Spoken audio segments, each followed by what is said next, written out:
আমার কোনো কথায় যদি তোমার খারাপ লেগে থাকে আমি সরি।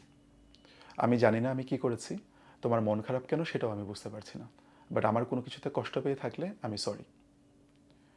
এভাবে সরি বললেই কি মুড ভালো হয়ে যায়? যাকে আমি সরি বলছি সে কি ভালো ফিল করে? না।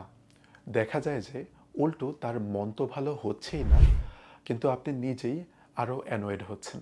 সরি বলার পরে কোনো লাভই হলো না, সে তো মন খারাপ করেই রেখেছে। সরি তো বলেছি, আর কি করার আছে আমার? একদিকে নিজের কাছেই অ্যানোয়িং লাগতে থাকে, আবার যাকে সরি বলা হয়েছে তার ব্যাপারে নেগেটিভ চিন্তা আসতে থাকে। ফলে সিচুয়েশনটা আরও খারাপ হয়ে যায়। এরকম সিচুয়েশনে আসলে কি করা উচিত? এখানে সরি বলায় কেন কোনো লাভ হলো না?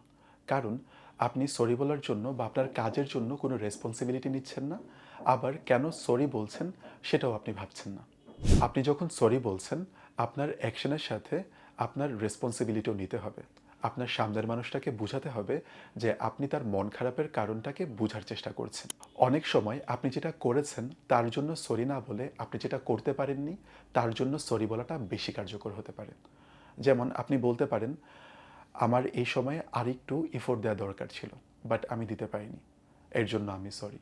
অথবা আপনার কোনো সিচুয়েশনে আরেকটু বেশি সাপোর্টিভ হওয়া দরকার ছিল, কিন্তু আপনি হতে পারেননি, তার জন্য আপনি সরি। এভাবে সরি বললে আপনার সামনের মানুষটা আপনাকে বেটার বুঝতে পারবে। তার কষ্ট লাগলেও আপনি যে আপনার অ্যাকশনের জন্য রেসপন্সিবিলিটি নিচ্ছেন এই বিষয়টাকে উনি অ্যাপ্রিসিয়েট করবেন।